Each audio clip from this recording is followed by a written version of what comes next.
permutation and the multiplication principle. So yesterday I showed you the start of permutation. You thought about what is the repetitive and non-repetitive. Correct? Yes. Would any one of you like to summarize for me what does repetitive mean? Think? Objects are replaced when you're making choices. Yeah. So it's replace and making choices. So the example that I gave you is you've got, you went for dinner, you've got 3 choices of each. So 3 times 3 times 3, repetitive. Right? So permutation is not repetitive. What is important? Order is important, very good. So order is really important. You need to know where it's A, where it's B, where it's C. Right? So if you've got 3 types of dessert to eat, brownie, whatever it is, brownie, truffle, and mousse. So if you eat brownie first, that's it, there's no replacement. You cannot regurgitate out and eat it again. Right? So that's it, that's called no replacement. Once you eat the brownie, there's no replacement, and so on and so forth. So what we're going to do is continue on with the permutation and we're looking at the multiplication principle. By the end of the lesson, you should be able to use multiplicative reasoning and factorials to derive the rule of permutations and solve problems involving permutation with and without repetition. Yeah? That's important, with and without repetition. So, let's start. Just a quick recap. Yesterday, permutation. A permutation is an arrangement of n objects, which is a universal set, into r possible places subset. So you've got a group of things, you're trying to arrange it into a subset. So I gave you the example of arranging the books. 5 books, it's a universal set. If you pick 3, that's a subset. Yeah? So mathematically, the notation for permutation is NPR. This is what I like to use. And we can write it as N, excuse me, sorry, you can see my note. N factorial over N minus R factorial, alright? So in permutation, order is really important, and you must know how to use a calculator to work that out. Right, now, if I were to be a salesman, I need to travel from town A to town C. So how many ways can I get from A to B and then from B to C? Yep. 4 times 2. Because there's 4 choices from A to B and 2 choices A to C. Right? So, the multiplication principle.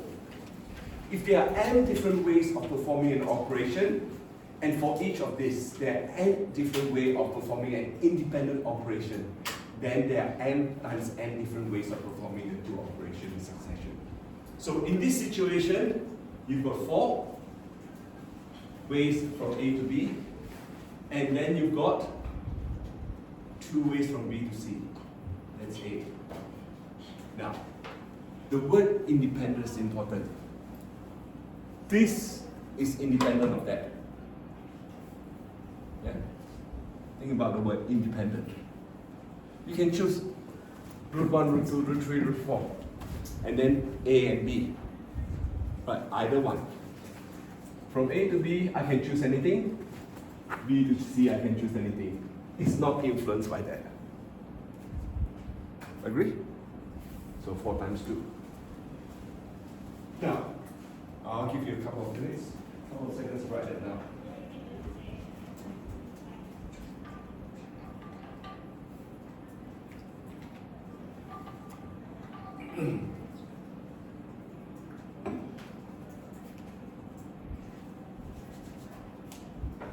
Can I move on, please?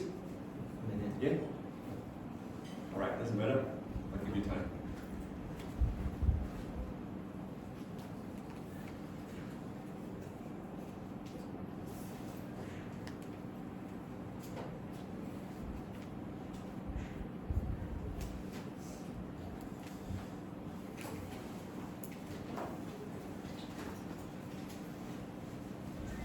just write down multiplication principle, n different ways, and independent, and n times n. All right? Next one, don't really have to write everything down. This is just a little bit more. This time I'm going from A to B to C to D. How many ways can I get from A to D? A is 4 by 2 by 3, correct? Which is 24. Again, it's independent. A, B, and C, right? So, now if a task choosing a route from A to D has multiple subtasks, so these are called subtasks, all right? And that made it out, which is in this case the number of routes. Then the number of ways that the task can be completed is the product of the possibilities of the subtask. 4 times 2 times 3. All right? So now, think about it. This is associated with the word n. All right? You should think about the probability of probability tree diagrams, n. You go into that a little bit more in the next methods.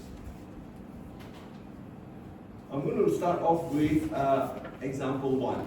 Do not write out example 1. I will hand out example 1 if you haven't got a class guide. I've got example 1.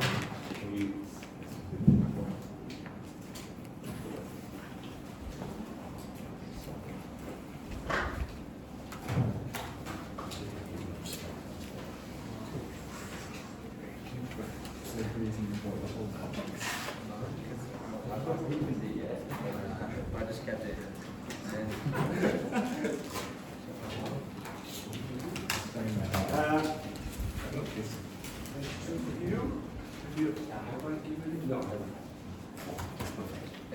Right. Now, let's think about how we could do this. Example 1. Mark wants to set up his PIN number, 4 digits for his credit card from the digit 0 to 9. He does not want to repeat any numbers. A. How many ways can he set up his PIN number? B. If he wants the first number to be 2, how many ways can he set up his PIN number now?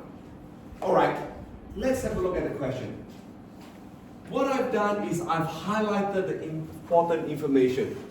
4 digits, 0 to 9, does not repeat. I'll suggest to you in the exam, if you've got something like this, this is a straightforward example, you could read it straight away. If not, there are questions with several layers. I would suggest you use different color in highlighting exam tips. So how many ways can he set up his PIN number?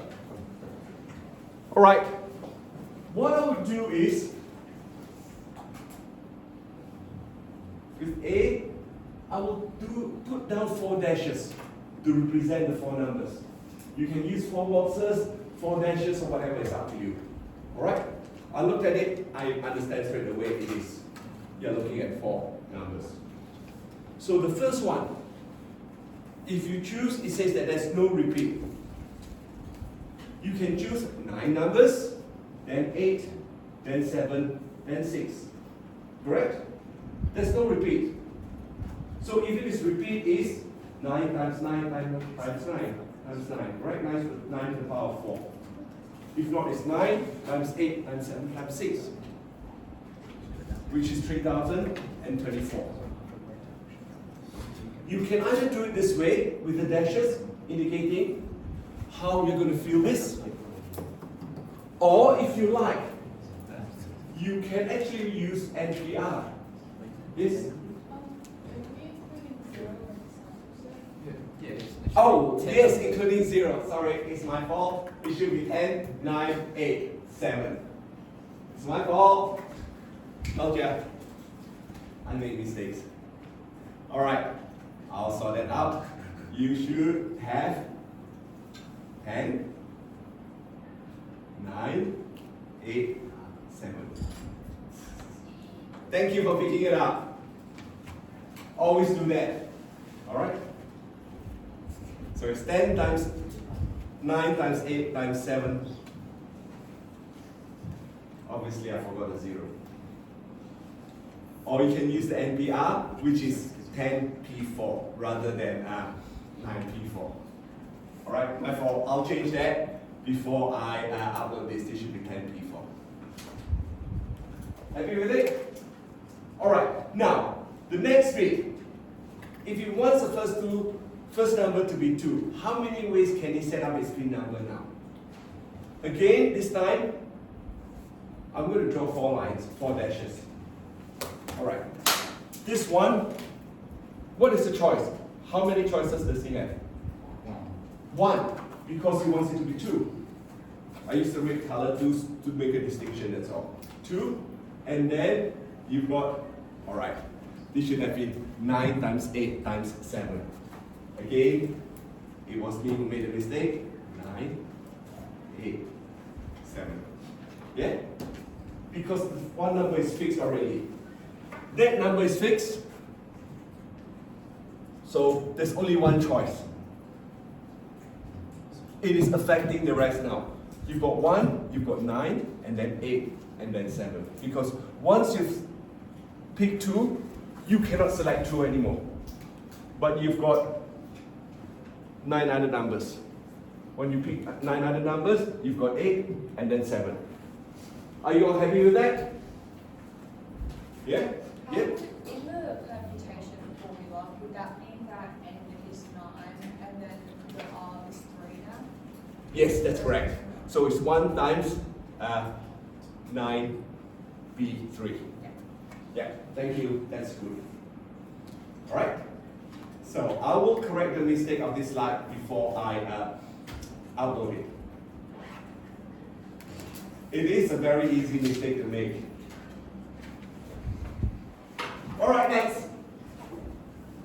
Have a read.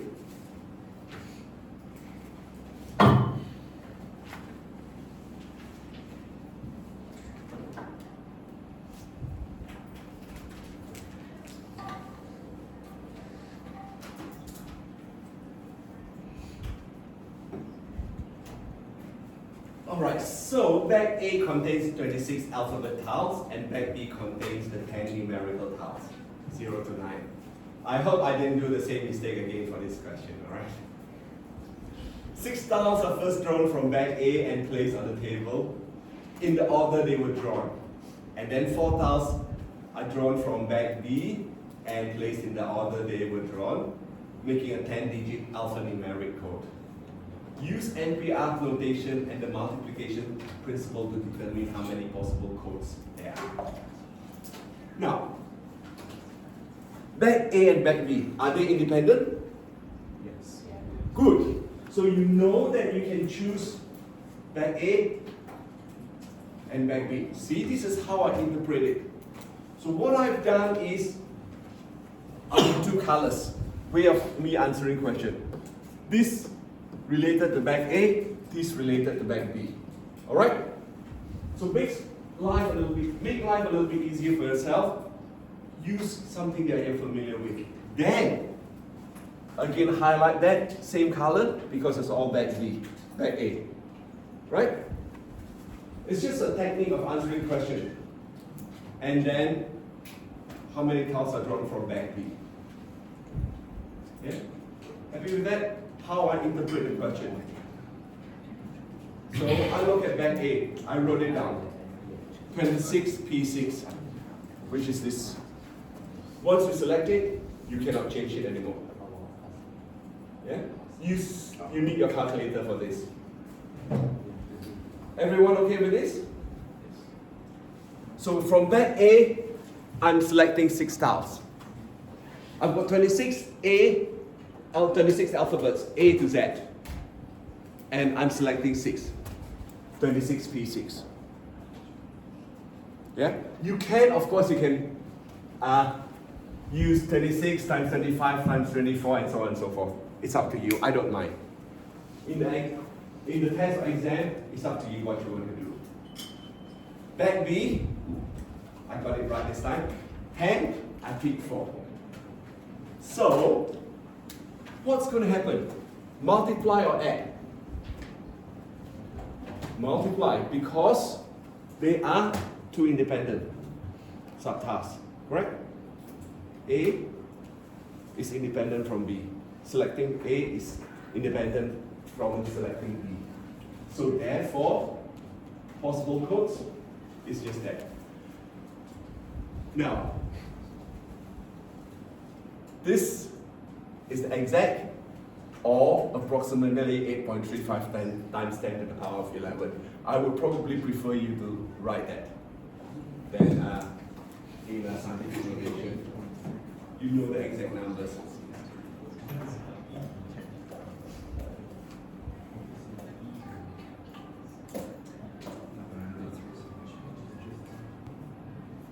Alright, so it's up to you. Like I say, if you like, this is the same as 26 times 25 times 24 times 23 times 22 times 21. 1, 2, 3, 4, 5, 6.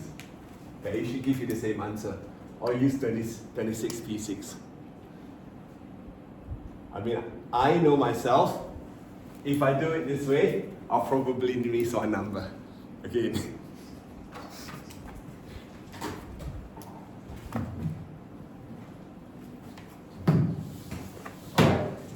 So, are you happy with this? Now, let's have a look at the next slide.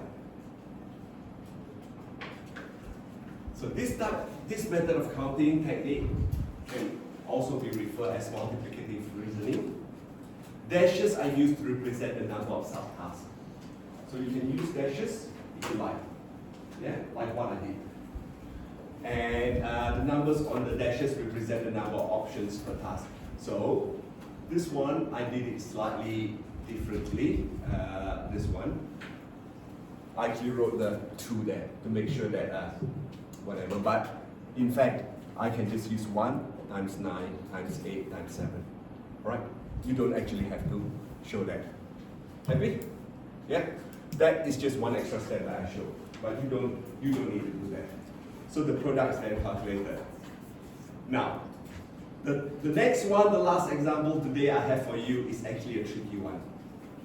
I want you to interpret it first, and then I want to go through one very important thing with you. Right, read through it. Highlight the information that you're given.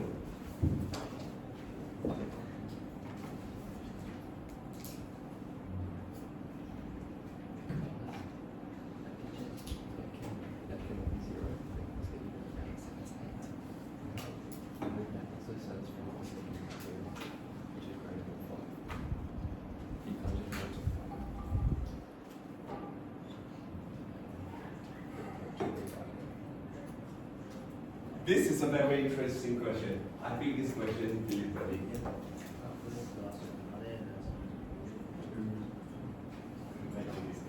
Think about it. I want you to think. Alright, good job. Very good. Alright, so this is how I interpret it. Okay. So I know there's a lot of information in there. John just asked me a really good question. What is the assumption that you must make in this case? With replacement? With replacement? Did it specify? No, but it's pretty difficult to figure without replacement. Very good. Thank you very much. Let's see. You were right about assuming that you can repeat the numbers. If you can't repeat numbers in this, the calculation is so complicated. Alright? So now you know that the assumption is you can repeat numbers. When you're answering questions, if there's nothing said about repeating or not repeating, look at the situation. In this situation, it's so complicated that you have to assume that it is, you can repeat the numbers. Alright? And really in the exam, this should not come up. We should always specify whether we can repeat or not repeat the numbers with and without replacement. It's quite important. But this is one of the things that I'm highlighting to you, is because now in real life, when you're going up to work, you've got to think about what assumption that you have to make when you're solving problems. You've got to make reasonable assumptions. Okay? This is a way of thinking. Why? And you've got to justify it. There's nothing said about it. Justify it. You can repeat. Assume. Assumption. Assumptions are really important. Alright, so I've got 1, 2, 3, 4, 5. 5 numbers. Right? So I'm going to start off. First digit cannot be 0, but it must be even. So 2, 4, 6, 8. Yep. In a test, would you write down the assumption you made? Yes. Yes. Yep. Assumption, yes. But generally, you should not have to do that. You should not have to write assumption in that case. All right. We should not write question like that. Yeah. So now, again, the way I did it is I just wanted to show you what numbers are possible, right? You could actually just write at the bottom or use your just use your mind to work it out. So the next one, second and third digit must be greater than 5. So it's 6, 7, 8, 9. Now again, greater than 5, it did not say greater than or equal to 5. Interpret that question. Greater than 5. Yeah? So fourth digit must be odd.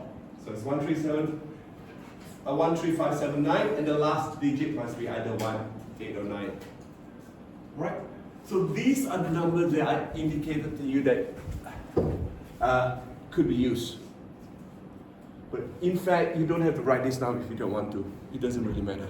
Just make sure that you know when you do your dashes, you write it this way: 4 times 4 times 4 times 5 times 3. And you got the answer. Yeah? Are you all okay with that? Alright. So today is quite a short lesson. You should have about half an hour to work on your homework or classwork. And if you could finish that, that's not much for you to do this weekend. Alright? I'm going to stop here.